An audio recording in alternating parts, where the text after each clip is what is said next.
Thank you so much, Amy. Hello and welcome to the Advancing Foundation Archives Conference 2023. I almost said 2003. I look forward to helping take you through our program. Please don't hesitate to let me know if there's anything that you need throughout the day. A couple of notes, Amy already mentioned it, but there will be the test at 11:20 today. Second, again, make sure that you sign up for dinner early, better than late. And please make sure that you keep your badges from today because you will use them again tomorrow. Okay, so let's get to it. This conference is about several different things. It's about how we as information professionals leverage information, and it's also about building community. A network for archivists, records managers, grants managers, and information professionals in a nonprofit space to learn from one another and share challenges, resources, experiences, and success. And that's where we're going to start. The infamous, notorious Bob Clark, Director of Archives for the Rockefeller Archive Center, is going to help us set the tone for the rest of the day in our first session. There's no business like information business, right-sizing a records and archives program for your organization. So welcome to Bob and session one. All right, good morning, everybody. You know this is going to be a good conference when we're 5 minutes ahead of schedule.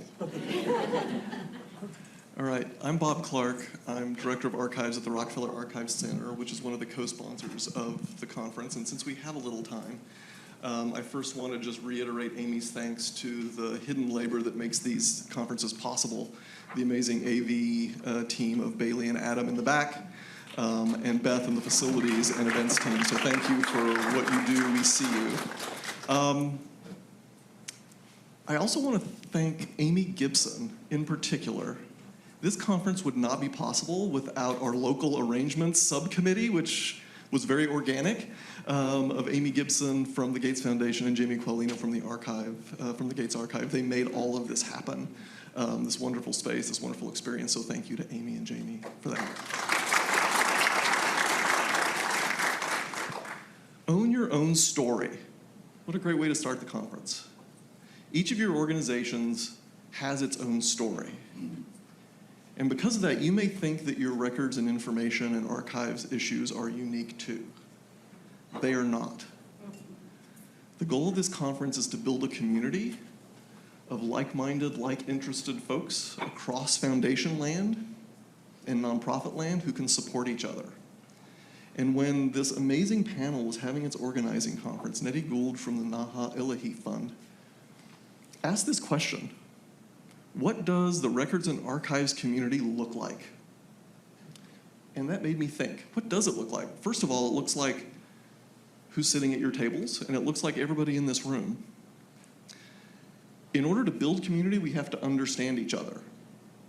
And we have to understand our likenesses and our differences and learn from each other. And so that's what the purpose of this first panel is today. We've brought together these amazing leaders from foundations of different sizes, different finances, different missions, different ways of functioning, to show you that you are not alone. They've had successes, they've had failures, they've had to pivot. They're all coming at this conversation from a different point in their records journey, and so we want to learn more about that so that you can learn from that. This is going to be a very conversational session, very interactive. I'm not going to belabor introductions because these folks will be able to introduce themselves and their organizations as we chat. But it's also going to be it's also going to involve you. My hope is that about halfway through this session, we're going to transition to Q&A so that you all can participate in the conversation with us and so that your questions can be answered as well. It's more engaging for you, more interesting for us, and hopefully we'll wish that we had 2 hours instead of 1. Just a reminder that we want to be respectful of people with hearing differences. And so when it comes time to ask questions, each table has a couple of microphones at the table, then you can press the button, green for on, red for off, very United Nations. So make sure that you use the mics when you ask your questions. When we get to Q&A, if you have a question, raise your hand, I'll call on you, and you can hit the button. And maybe your table mates will help you make sure the button is on and off as appropriate. If necessary, I'll repeat the questions too so that Adam can capture it on the recording for those who will be later watching from home. So with that, let's make some sandwiches. I'm going to start with my friend Jennifer Ellis from the Leon Levy Foundation. Jennifer, could you give us a sense of what the Leon Levy Foundation's origin story is and what the nature of its work is? But more specifically, you have a living donor. And I'm wondering how having a living donor impacted your initial conversations around developing a records and archives program. Okay. Good morning to everyone. Thank you, Bob, for those questions. And thank you to the organizers of this and the hosts and sponsors. Very much appreciated. Community building is so important, and I will mention that in my opening talk here a little bit. I'm the Senior Program Officer at the Leon Levy Foundation. We are a New York-based private foundation. I've been there 10 years and work on a team of 5. That's including the president, so we all wear many hats and are very busy. The foundation was created in 2004 from the estate of Leon Levy by his wife and founding trustee, Shelby White.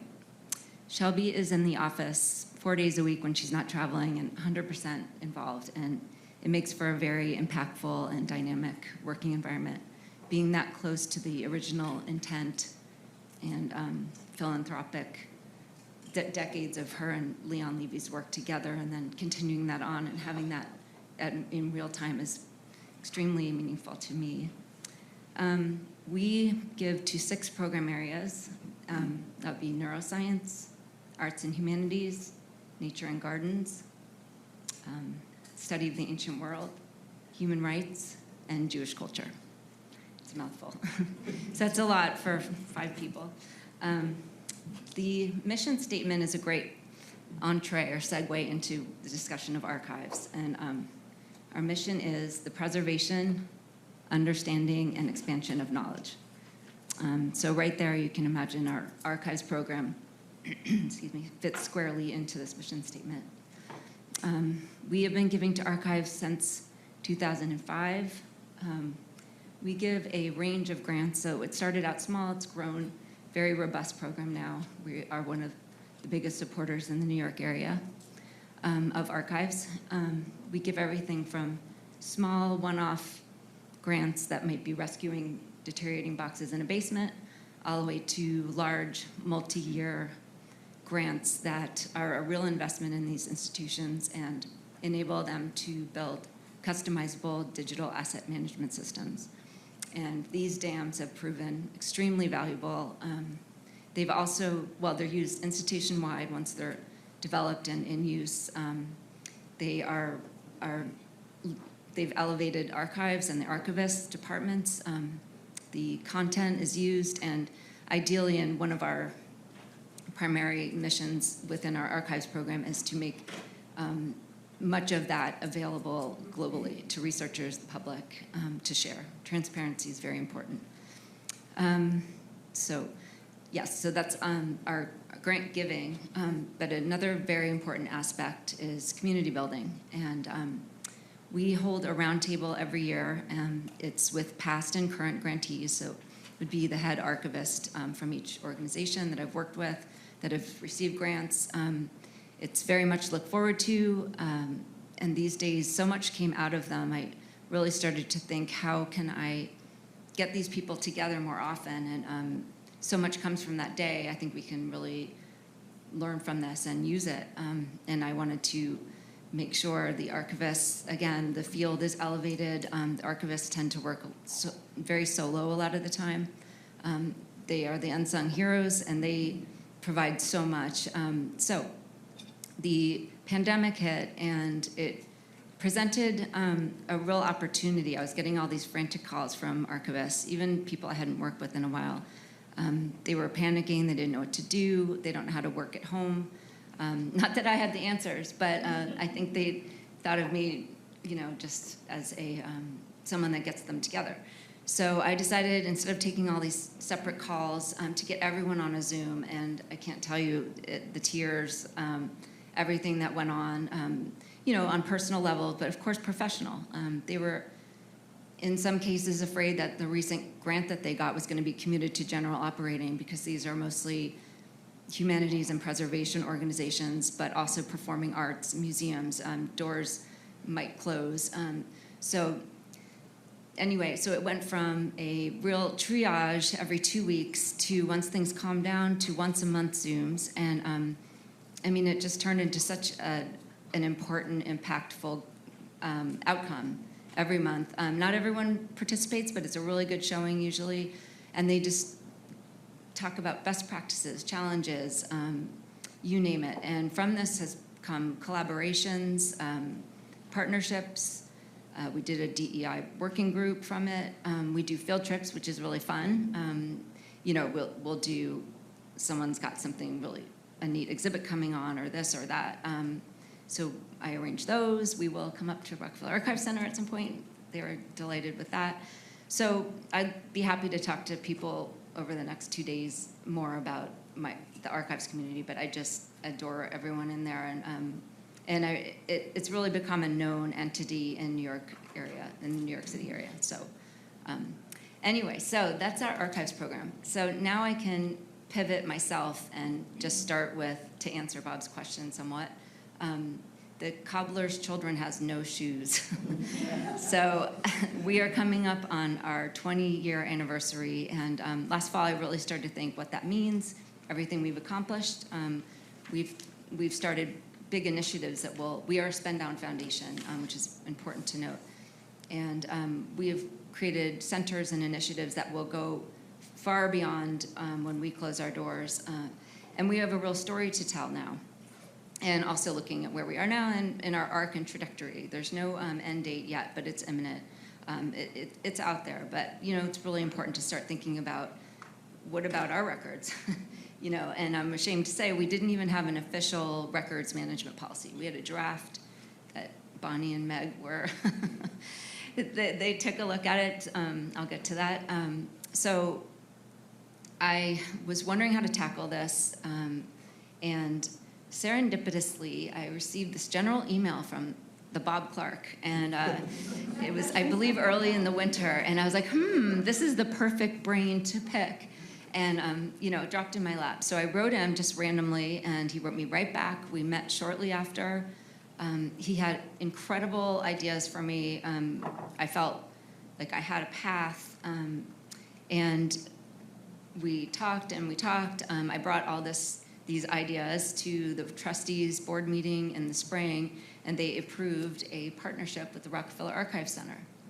So we found a permanent home for the Leon Levy Foundation's records and story to carry the legacy on, and so we can take responsibility and have it be the truth and have it be how we want it to be seen and remembered. And there's a lot of lessons that we've learned in the foundation and work we've supported. I think people really, truly will be interested in it. Philanthropy plays such an important role filling the gaps that the government doesn't.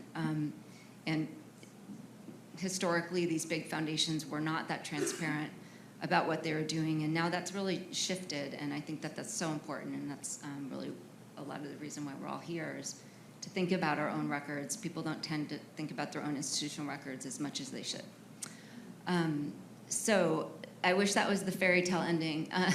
Instead, the work has begun. So yes, I'm working with Bonnie and Meg and Bob at the Rockefeller Archive Center, and I've had to really, this summer, roll up my sleeves. I have a whole new respect for hands-on archivists, because it's a lot of dust and ruining your nails. But so we started recalling boxes from our GRM storage.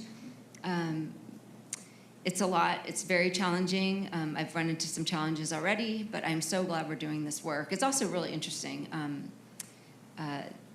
at the same time, we're developing and chipping away at a real records and retention policy that we can use going forward, because we will be transferring our files and all our program information and history to the Rockefeller Archive Center. We just did our first deposit, very exciting. And we're going to continue on, and we have to do phase 2, which is all of our digital and all of our Salesforce program information. Tackle that then. But yeah, so that's a lot. No, that's perfect. Thank you, Jennifer. You set the table very well for the rest of the conversation. I think there are 2 things that I heard there that I want to visit with the rest of the group when we get through everybody, which is the subject of instigating events. I heard 2 in Jennifer's comments. One, there was an anniversary, a big anniversary. That is usually a time when organizations start to think about, oh, what is our story and how do we want to tell that? How do we own our story at this moment in time? But then there was the other instigating event, which is the reality of having a living donor that is going to trigger a spend down. So that's kind of a meta instigating event beyond kind of the moment of an anniversary. So I want to come back to that in a little bit.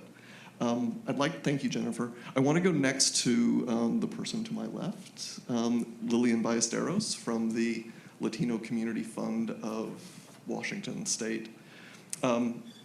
I was particularly excited to have Lillian on the panel because I think some folks in the audience may not understand how a community foundation or fund functions distinct from kind of what we think of as kind of a traditional grant-making organization like Leon Levy or like Carnegie Corporation.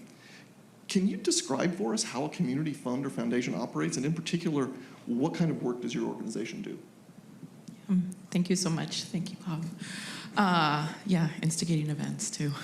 Still reeling from them. So yes, thank you. So Lillian Ballesteros, she, her pronouns, and I'm with Latino Community Fund. I'm our executive director. This actually comes at a perfect time because we've been thinking a lot about the past and thinking about the future and very much live in the present. We had a gala, our 16th year anniversary gala just a couple weeks ago, and our theme was actually del pasado al presente, which is from the past to the present. So when I got on the call, it was 3 days after the gala, our check-in call for today. And I was very much in this moment of thinking about the past, and as one of the speakers at the event, really thinking about what has been our past and where do we collect this information? And so we've really been thinking about that. We were fortunate, I'd say, to have founders in the room, but we're at this really pivotal time as a foundation that I am the first executive director that does not have a direct connection to, I wasn't at the table originally. Our past executive directors were our founders. And so this moment of thinking, and our staff has really transitioned over the last 3 years to be in a place where when we start thinking about, well, what happened 10 years ago, we have to go find it. We can't just turn around at the dinner table, because we do love eating. Actually, our origin story starts with a dinner. But we can't just turn over and say, hey, can you tell me what happened 10 years ago? So we've really been thinking about this, and to the question, I'd say, 16 years ago, our founders got together, Latino leaders who had been in philanthropy, and I do have the fortune of having heard it from one of our founders, looking at data at the time that showed 1.3% of all philanthropic dollars were being invested in Latinx communities, and they said, only 1.3% of all philanthropic dollars invested in our communities. And so they got together, they put a dinner together, that first fundraiser, and raised, I think at the time it was $10,000, and were able to give out grants in that first year of $10,000 to community organizations, Latino, Latinx-led organizations in the state of Washington, whose leadership reflected community.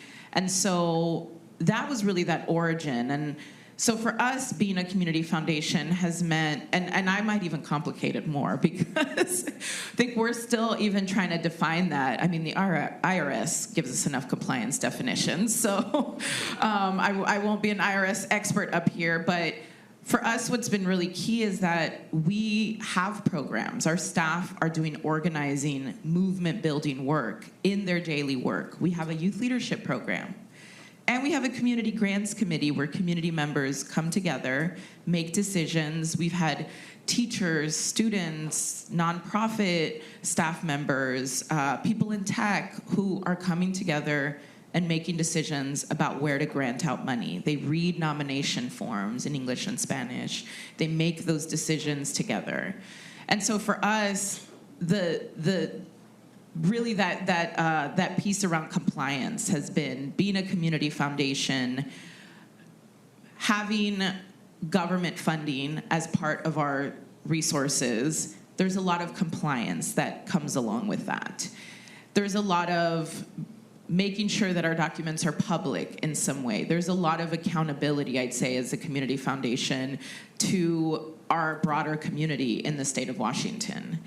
And so that has really been that difference of having to build things out of compliance. And to the point of these moments, 2020 was really very big for us, as it was big for the entire world. But it really gave us this moment of we became this organization where funding came to us and we were able to grant out money. We were able to provide direct assistance. But the aftermath of that has meant a whole bunch of compliance. Our first year coming out of 2020, we had our first single audit. We like to go internally and we're like, all the single audits. It's to help us because it's very stressful. But this compliance piece meant that we needed to get better at our records management. And I always looked at this moment of when I stepped in as executive director, we didn't have an employee manual because we had a small staff. It was very informal. We'd bring people in. We'd turn around again at the table and talk to each other about things. And all of a sudden, we doubled in size. We had a lot of government funding that was coming in as a community foundation. And so this compliance piece really pushed us around creating an employee handbook, creating our records management, all the operations pieces. And layered on that was we fiscally sponsor over 10 groups right now in the state of Washington. And one of our groups on Vashon Island started with one of our community grants of $2,000, and they now have $500,000. And we still fiscally sponsor them. And so it wasn't just our compliance, it was their compliance. It was our storytelling, it was their storytelling. It was all this growth, and it was all this having to react to this growth, having to react to, oh, we need to do this thing because we've got this grant that's coming to us that we're now gonna give out to other organizations. We are accountable and responsible to the operations side of it, but how do we do it in a way to be values aligned as well? When we created our employee handbook, I think it took over a year, to be honest. And it was because we constantly kept going back to staff. We constantly kept going back to our fiscally sponsored groups and checking, does this work? How does this work in terms of what kind of data we're asking? How does this work in terms of our commitment to equity? All of that just meant it took so much longer. So we are very in this early phase of thinking about what is our story and how do we ensure that I've fully settled, and being on this panel is very much settled. I really see my role in particular as having this connection to the founders, and yet when I leave, we may not have that connection to the founders as much. And how do we ensure that Latino Community Fund, that our story continues on with our next staff, and where we may not be able to bring in the founder of a program to come in and tell us, hey, how did this happen? We want to ask questions. And so I think both that piece of being a community foundation and the accountability and the compliance pieces really push a lot of the operations, what's going on underneath. And yet we're in this big question right now of del pasado al presente. We're thinking about the past. We're figuring out how to ensure that our present is in compliance with everything, but we're also looking to see what is our storytelling in the future. And how do we do it from an asset-based approach of our Latinx communities and the story that we want to tell in the state of Washington. Great. Thank you so much, Lillian. A couple of things there. I'm interested, Lillian, in, I'm going to ask you a follow-up question, so take that mic back. How do you feel that the size of your staff and the engagement that you did with your staff has built in buy-in for your record-keeping program? Because compliance is certainly one reason to have a record program. Telling the story, what has resonated most with your staff in terms of getting their buy-in? I definitely, I would not take it back, even it took over a year. We're still in the midst of some other of our strategic planning process that is taking what feels like forever. But there is such value to it in terms of the buy-in of having people really take the ownership and carry it forward. I think with the growth is also the capacity. How do we not just filter this through one or two people? Our board currently has founders, have people who are very connected to the organization, but over the last 2 years, about half of our board are completely new to the organization. And so coming back and asking those questions to staff and to board, I think it's the buy-in, it's the ownership that they feel the power of, I am part of this story, and how do I ensure that this story continues in the way that we all want it to? And we tell a lot of stories, not just written. Our grants work, we don't require a lot of reporting, and we really have conversations. Sometimes we end up working with an organization in a different capacity later. But for staff to really have that ownership, even just around some of the operations pieces, gives them more of that leeway to say, I'm gonna ask this question, I'm gonna write this down. I wanna help, I want us to have this story that is collective going forward. And I've seen where at times we've tried to move a little faster, and it just takes a lot longer when we have to come back and somebody doesn't agree with it, or they don't understand it, or why do we put this in practice? And so for us, it's been really important to have that buy-in along the way, even though it's taken a long time. But the things that I've seen us take longer at and be more intentional of having that, of coming back to the staff, are the things that I see that stick and sort of they just grow in their own way. So people are taking the values that we've talked about. We had community agreements that took so long, and our employee handbook, and I've seen people take those things and use them in their daily work even. Use them when they're looking at, how do I want to do this reporting? We have to report back to a government funder. Wait, maybe we want to tell them that they're not asking the right question. Maybe we want to replicate what we did internally. And so I think that's been something that I've seen people take with them. Terrific, thank you. I think you'll find that intentionality is critical to success of a records and information and archives program.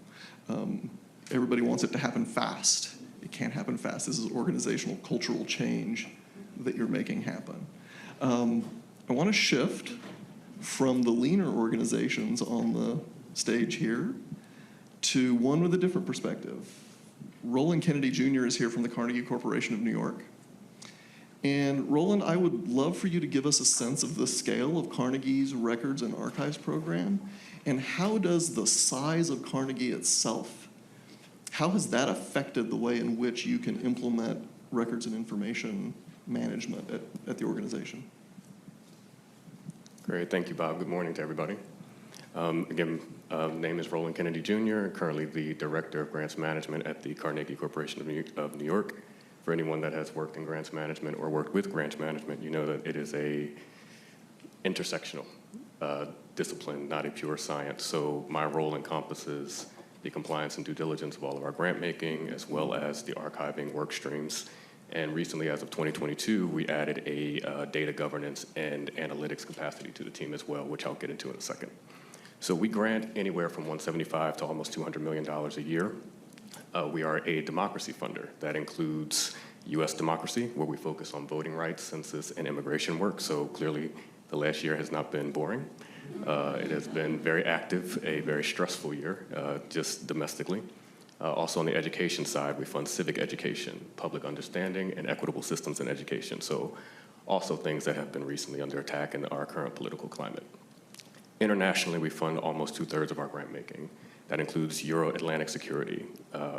Russia-Ukraine issues are top of mind for us. That includes East Asia security, Southeast Asia, and also Africa. So again, not a boring year. And so part of that, getting into the archival work stream, is even though the official name of the archive, which is housed at Columbia University's Butler Library, is the Carnegie Corporation of New York Digital Archive, but it does not just include information about the Carnegie Corporation of New York. Our archive is specific to many Carnegie entities, including the Carnegie Endowment, the oldest think tank in the United States, also the Carnegie Council on Ethics, another New York-based think tank, and one of our sister organizations, the Carnegie Foundation for Teaching, which is based out of Stanford University in California. It does not include the Carnegie Foundation. Some have confused the Carnegie Foundation with the corporation. We are two distinct entities. The Carnegie Foundation has its own archive and manages the Peace Palace in The Hague, if anyone is interested in that. So very separate. But the point is that given the nature of what the corporation funds, there has been significant interest in the archive. Also with TIAA, which Andrew Carnegie founded at the end of his life. There's some of their archival information at Columbia as well. They fund a small amount of that. But among all of the Carnegie entities represented at the archives housed at Columbia University, the corporation is the most popular. I think why that is given what we fund. And particularly over the last year, there has been anywhere from 135 visitors a month to looking at the archival information at Columbia specific to just the corporation, followed then by the Carnegie Endowment for International Peace down in Washington, D.C. And I think when you look at what they being our intended audience for the archive are looking for, you find many people interested in World War I issues. That's probably not surprising given our current political context. You find many people interested in the voting rights work that the corporation has funded for well over 25 years. You also find those that are interested in our Carnegie Scholars Program, not the highest funded scholars program in philanthropy, of course, given what MacArthur and OSF fund, but given what these scholars have been tasked with focusing on, those topics have become very popular, including the various aspects of what researchers, even some policymakers, are looking for through the archive or their staff. So when I think about our intended audience and even the mission of today, building communities and leveraging information, one of the things I was left thinking about and preparing for today is leveraging information for whom and for what.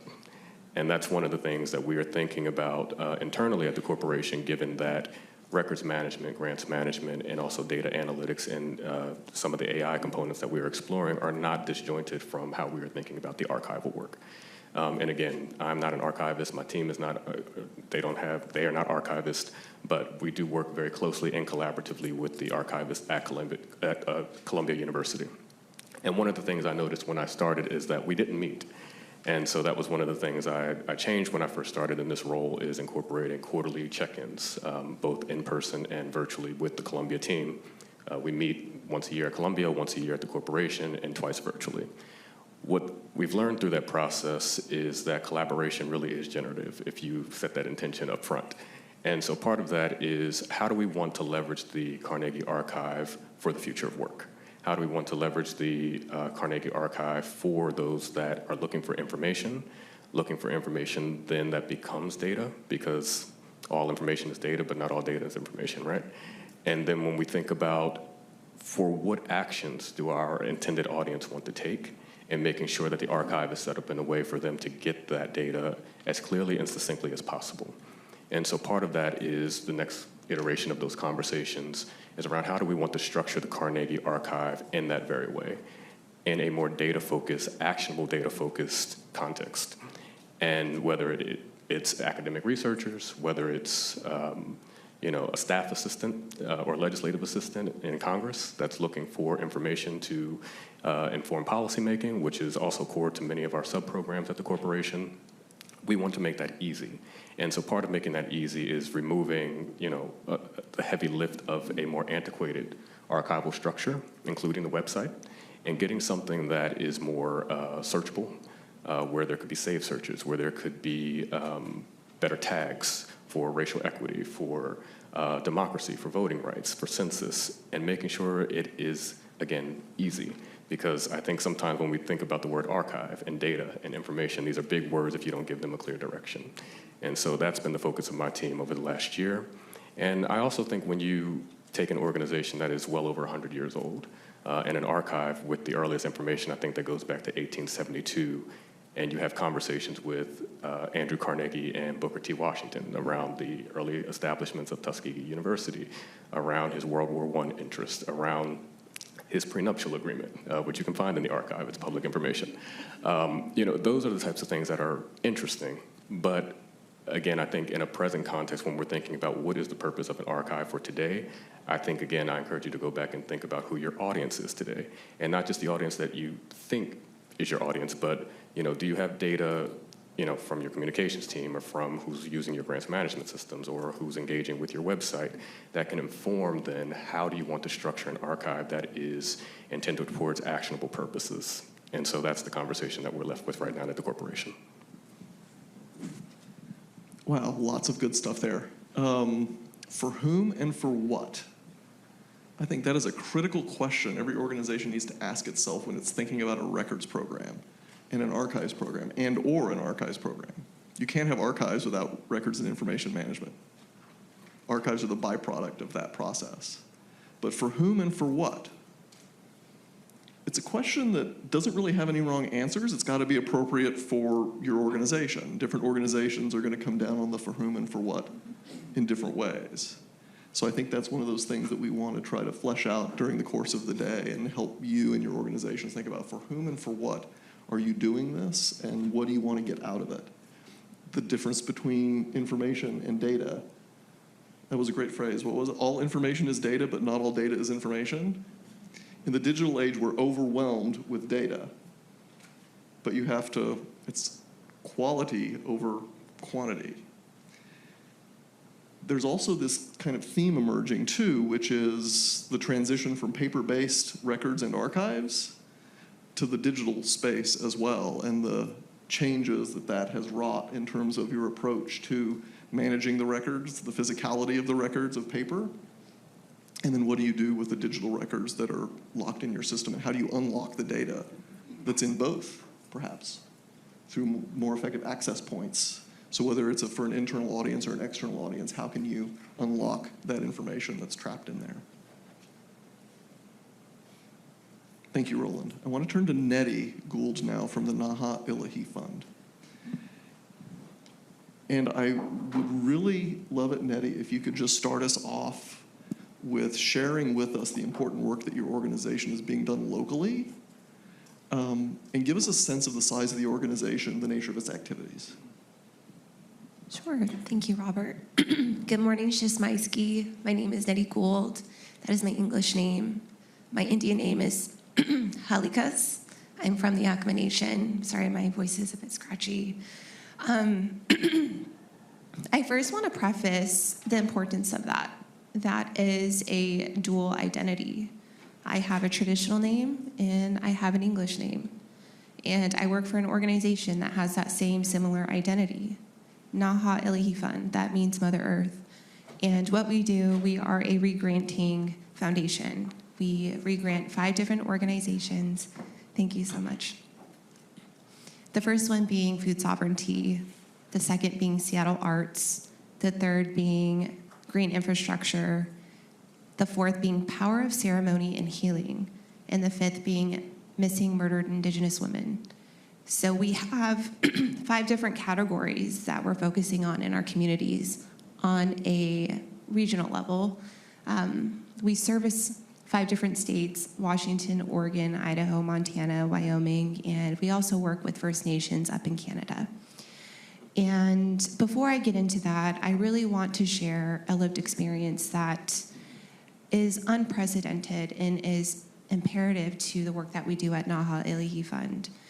And I gained my practices and been transferred an indigenous model with the approach and how I communicate with our tribal members, our community members, both rural and on the reservation and urban.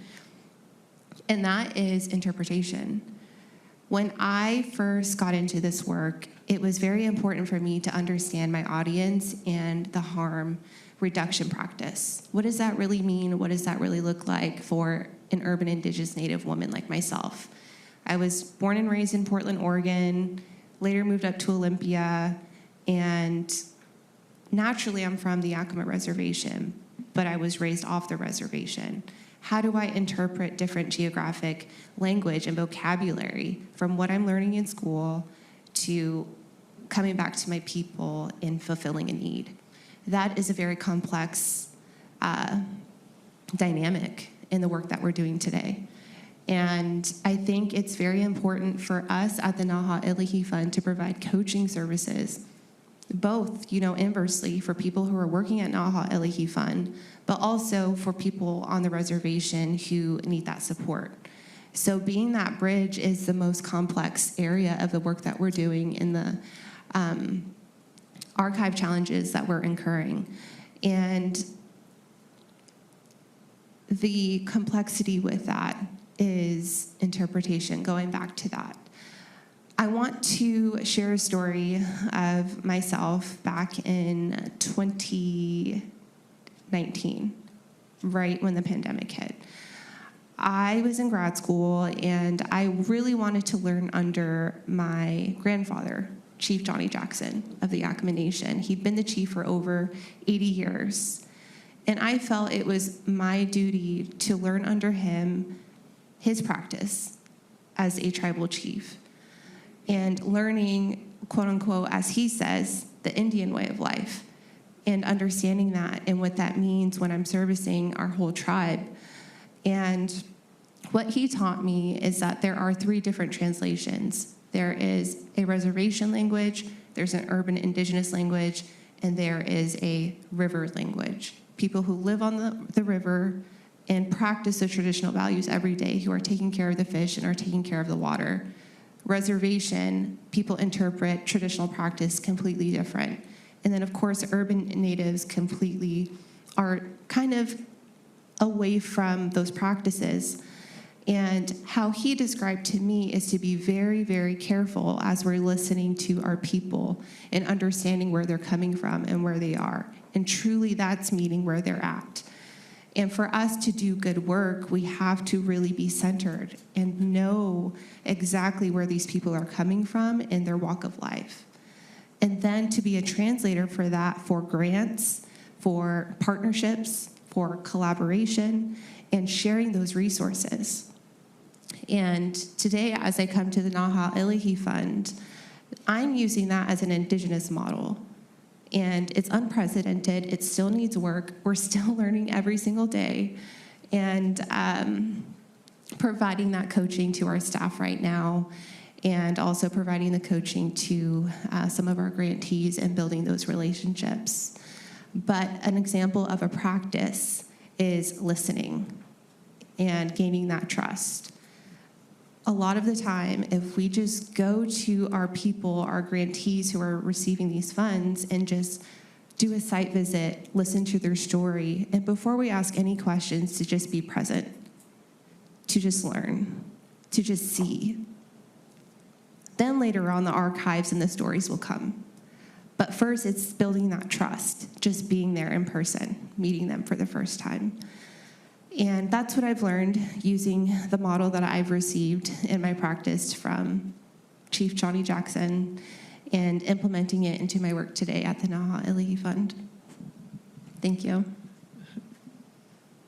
Nettie, you shared a story when we were having our planning call that I think also kind of gets back to the for whom and for what that Roland raised, which is how you adjust your approach to reporting from your grantees based on that practice you just described for us. And I wonder if you could share that story with the group here. Yes, reporting, and I think the lifeline for us is interpreting those stories. So, for example, it was my responsibility to create a podcast. And we all know that a podcast, you have to have a script, you have to have an introduction, intros and outros, all of those things. But for me to enter a space that is very sacred on a tribal reservation, and especially asking for a big ask from a tribal chief, that was not about to happen. And for me, I took that approach. I knew the work that needed to be done, but translating what I needed, the knowledge, and the gatekeeper of that knowledge being the chief, and the practice in that. How do I navigate that? How do I create a bridge to transfer this information back and forth without causing any harm to the school or to my own people? And I did that by following what's right, having that integrity. And what I really appreciate about our work at the Naha Ilihi Fund is we don't operate unless it feels good. We don't operate unless it feels like we're leading in a good way, and we're entering and leaving these communities in a good way, better than how we came in. So I really want to speak on that. Having that ability to analyze integrity when you're going to these people and asking for their story. Are you entering in a good way, and are we leaving in a good way? And when I gained that story from my grandfather, I left with more answers than questions that I came with, just by listening. So I think the takeaway here is that sometimes we're just so focused on the systems that we're using to capture the information that the systems are driving the information that you capture. And I think what I'm hearing you say is that there are other ways to capture the information that you can use in your work, as well as preserve as the archives for others to learn from. Definitely. And so to try to tie this all together before we move to Q&A, I think, Jennifer, you've got a living donor in Shelby. Lillian, you have founders. Your founding generation is still with you, but you know that at some point they'll be gone and you won't be able to ask those questions. And Roland, you're trying to work with current staff to help continue the documentation that Carnegie has been so good at doing over the last 100 years or so. And so putting all these stories together, I'm just wondering if each of you could just kind of give a sense of what other ways you see or are doing to capture information that maybe is not being driven by the systems that your organization has in place. Jennifer? Well, as mentioned, Shelby is really involved in all of our initiatives.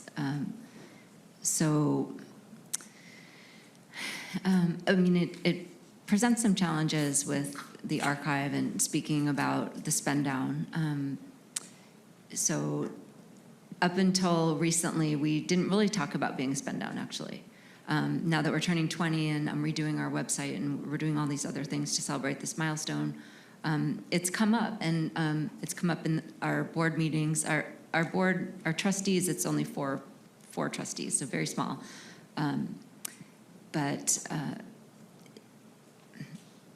What was the exact? How are you envisioning capturing that type of information that you're not getting in those traditional record systems that we think of and that we all communicate with? Sure. I mean, I keep saying to Shelby, I can't wait to do an oral history with her. Elizabeth Moynihan, which is the widow of Senator Daniel Patrick Moynihan, she's a trustee as well. She's older. But these are getting the voices, not getting traditional reporting or a real black and white like interview style, or so oral histories are really important.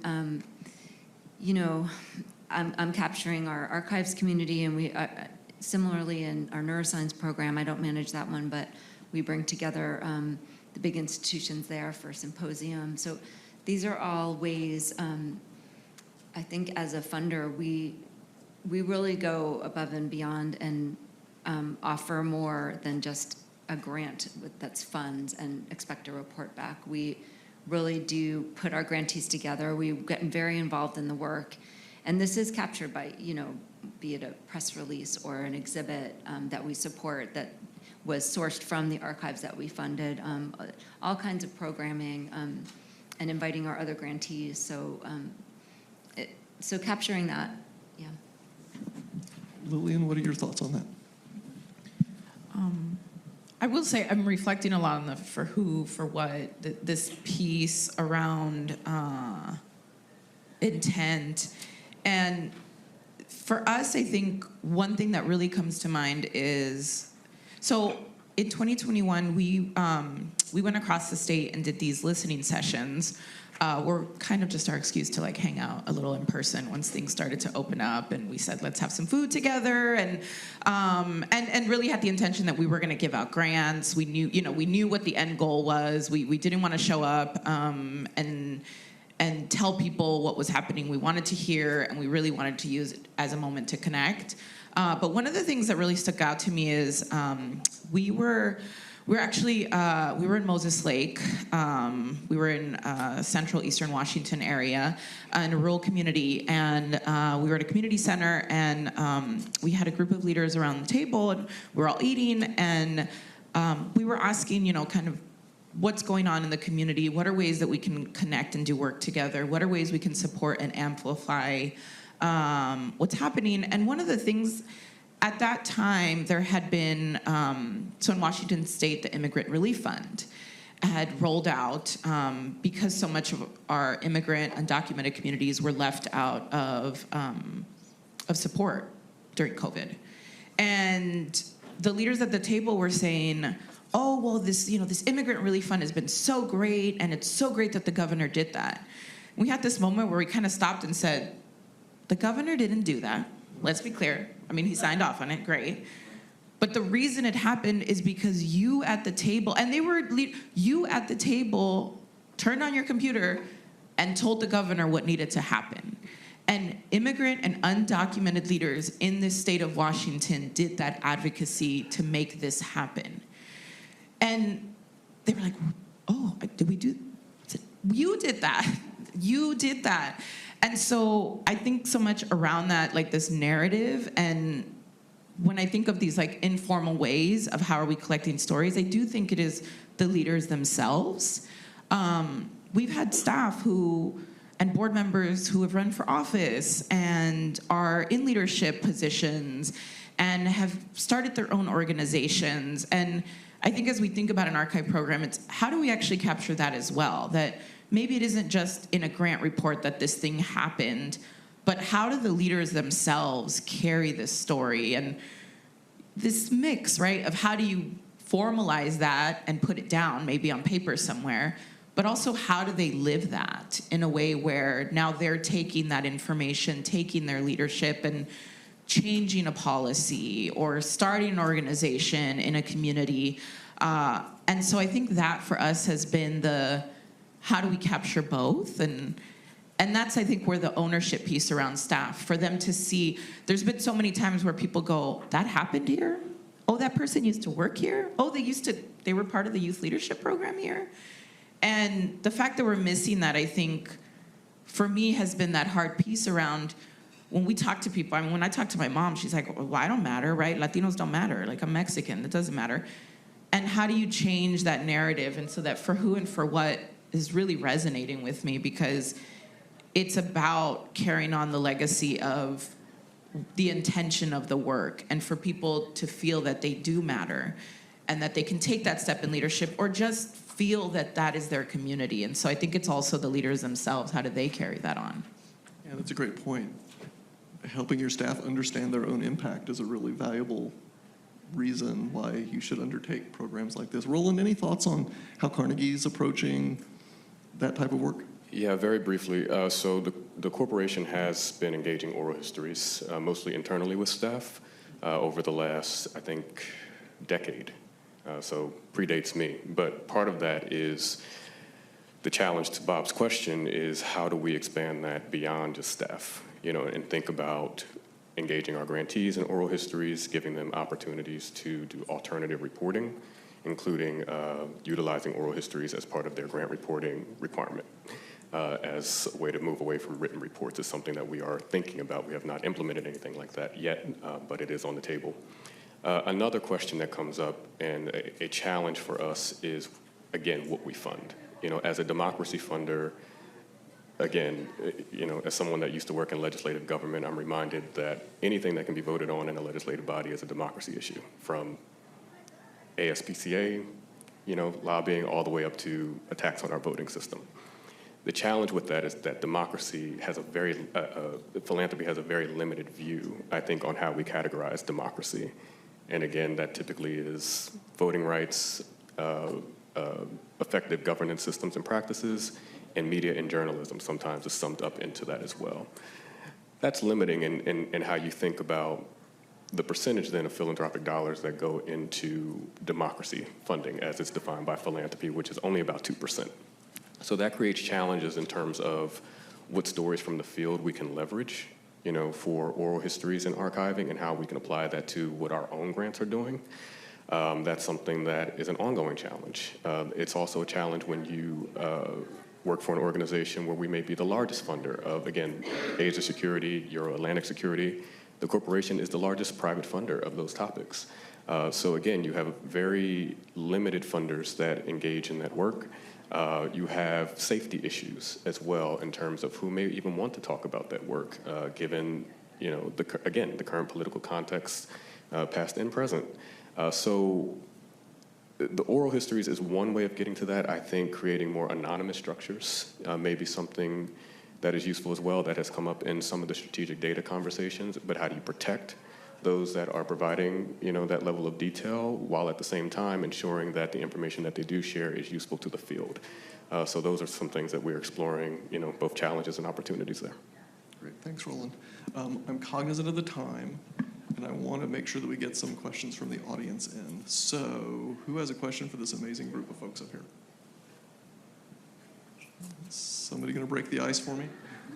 Andrea Donahue, please use the mic. Thank you all so much.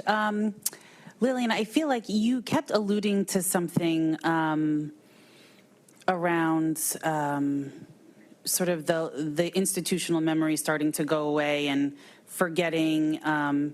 And I wonder, do any of you all couch the work that you do as a business continuity issue, or in terms of helping the organization continue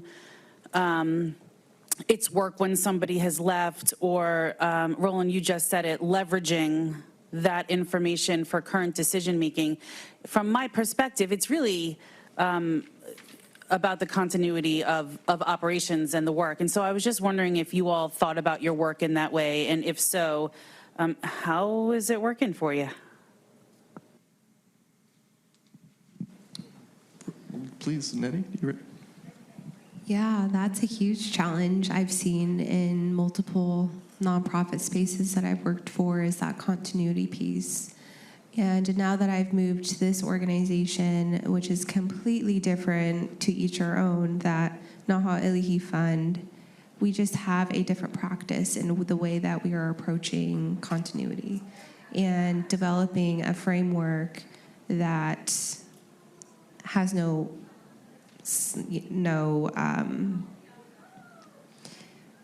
I guess, pause start button, where we should be able to continue operating together in a way that doesn't have that gap in how we communicate. And I think that is also a struggling piece in our communities as well, when there's different people who communicate back and forth, gathering those stories. So I think having that continuity piece is critical for the work that we're doing. And as we go into 2024, I'm super excited with the new approaches that we're going to go in with, and the new relationships and trust that we're going to continue on with these stories, because I think that is really the key piece for us at our organization, is really cultivating storytelling. It doesn't have to be a one-size-fits-all. It can be, you just got to be yourself with Naha Ilihi Fund, and especially when we're communicating with our tribal members, our urban indigenous members, and making them feel just like they can trust us, and inversely, we're just here to just listen and learn from each other and build those partnerships. But to answer your question, I just think it's not a one-size-fits-all approach for the continuity in the next grant-making manager or the next grant-making manager who is operating all of these grants. Because as time goes on, the next generation is just going to continue on what needs to be forwarded with the work that we're doing that is both traditional practice and both modernized. But I just think that's a really complex question for the specific work that we're hoping to achieve. Thanks, Nettie. Anybody else other thoughts on continuity? I'll just note, I think for us, it's been the continuity piece on the operations side is trying not to lose the intention of why we've made certain decisions. We have a lot of data sensitivity in our work around what data we're capturing from people, working a lot with undocumented communities, people different status, what are we capturing? There are contractor laws that don't work necessarily. There's a lot of laws that don't work for how we need to operationalize, how we want to pay people.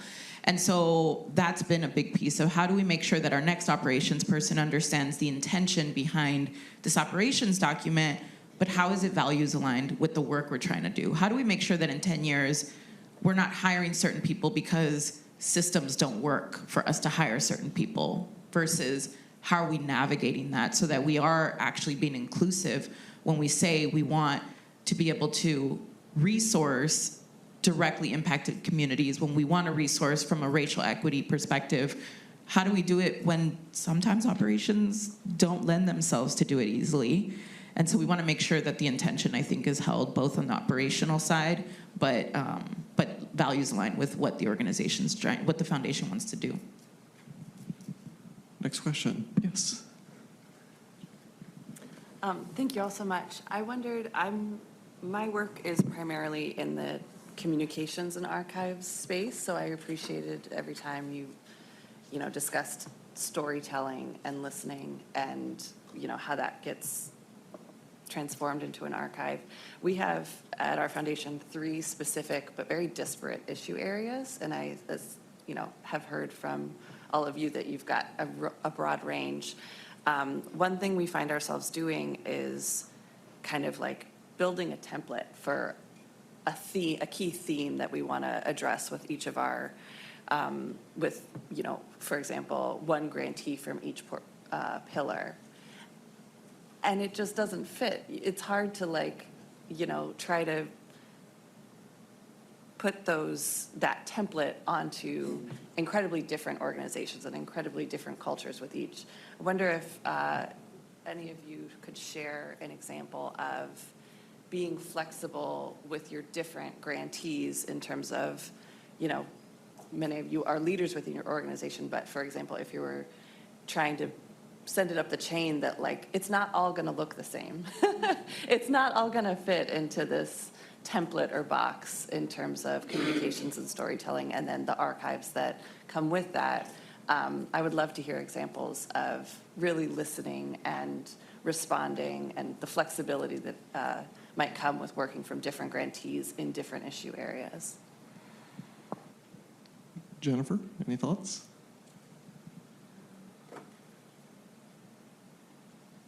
Most of our grantees are, as mentioned, in the arts, humanities, and preservation community. So for me, it's probably relatively similar reporting or interaction with us and capturing. I think when we're creating our own archive, I'm seeing what we have in terms of what we've received from our grantees, because that's all part of our story. But we're such big funders of archives themselves that they have them at their organizations. Our other program areas, in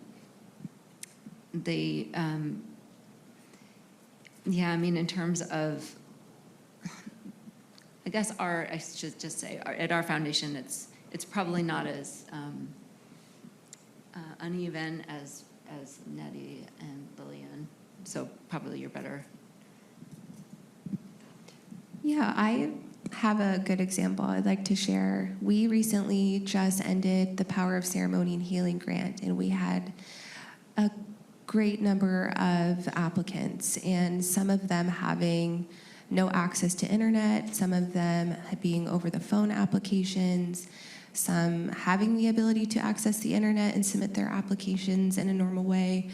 But we've had to change our approach and be able to service everybody, no matter what kind of accessibility that they have, and being culturally competent in doing it. And how we've done it is meeting them where they are, and us being able to provide that customer service in a genuine way. And that's how we were able to close that grant cycle, by being adaptive to the needs of our community members. Inversely, if we're working with a normal grant making cycle, like with green infrastructure, we don't have those differences in the application barriers. It's just a completely different process that we are competent and we are able to adapt to. And we've had the practices under our belt for over 20 years, and it's actually a joy to service the Power of Ceremony grantees, because when you're on the phone with them, you learn so much, and you're able to create even a better process the next year. And I think that's as much as it's, some people would think it's difficult, there's also learning in our end of what these grantees are asking. So if we have to adapt, I think that's a great thing. And I think what that question gets to, just to wrap up, because I know we're close to time, it's about the content, not the format. And it's too easy to get caught up in whether this is an email or whether that's a grant record. What is the information that you're trying to capture? How are you going to retain that? And how are you going to use it? What is the for whom and the for what? And so with this conversation, we've started to build that community. We understand each other a little bit better, I think, to get to Nettie's original point. And so I want to thank everybody on the stage, Jennifer and Roland and Nettie and Lillian, for getting us off to a really strong start out the gate. And with that, I'm going to hand it back over to our MC, Andrea, and we're going to have lots of opportunities for you to engage with these amazing people throughout the rest of the conference. So thank you to you all, and thank you for your participation.